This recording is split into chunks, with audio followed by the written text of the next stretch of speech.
महिमाएं हाथ में आते ही पहले मुख में जाना चाहिए। विचार करने की जरूरत नहीं कि मैं कुल्ला के हूं कि नहीं, नहाए हूं कि नहीं, इससे कोई मतलब। अगर प्रसाद मिला है तो पहला काम होना चाहिए हाथ में आते हो दाहिने हाथ में लेना चाहिए। इष्ट संबंधी कोई भी क्रिया बाएं हाथ से नहीं करनी चाहिए, बाएं हाथ से लेना नहीं। प्रसाद है, प्रसादी वस्त्र है या कुछ भी भगवत संबंधी, ऐसे नहीं कि बायां हाथ लंबा दिया, काट दिया था राजा ने बायां हाथ। जगन्नाथ जी का प्रसाद आया और वो चौसर खेल रहे थे, तो दाहिने हाथ से खेल रहे थे। जगन्नाथ जी के पार्षद ने कहा ये भगवान जगन्नाथ स्वामी ने आपको प्रसाद भेजा है। तो राजा चौसर खेलते हुए बाएं हाथ से, उनको भी बुरा लगा। उनका प्रभु आप स्वामी हैं पर आप परम स्वामी जगन्नाथ जी का प्रसाद कैसे ले रहे हैं?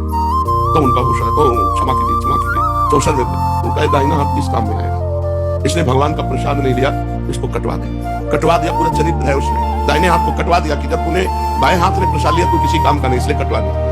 भगवत संबंधी कोई भी पदार्थ, कोई भी वस्तु प्रसादी तुरंत दाहिने, दोनों हाथ ऐसे लगाइए कि अगर ऐसा है तो दाहिने हाथ से लीजिए, बाएं हाथ का प्रयोग नहीं। न नमस्कार में किया जाता है न कोई प्रसाद में। जैसे आजकल नए लड़के हैं नहीं जानते तो मोबाइल से वीडियो बना रहे हैं, बाएं हाथ से शत्रु से किया जाता है। जब शत्रु का दूत जाता था दूसरे राज्य में वो बाएं हाथ से सलाम करता था, दाहिने हाथ का प्रयोग नहीं करता था, क्योंकि शत्रुता का प्रमाण है कि मैं तुमसे झुकने नहीं आया, मैं तुमसे शत्रुता का बर्ताव करूंगा और अगर विजय की आशा रखते हो तो युद्ध करो हमसे। तो जो पार्षद जाता था दूसरे तो बाएं हाथ से सलाम, हर बात बाएं हाथ से लेता। अगर पत्र भी लेना है तो बाएं हाथ से लेगा, क्योंकि शत्रु पक्ष का है। तो हमारे इष्ट का वस्तु और हम अगर बाएं हाथ से लेते तो अपराध बनता है, बाएं हाथ से नमस्कार करते हैं तो अपराध बनता है।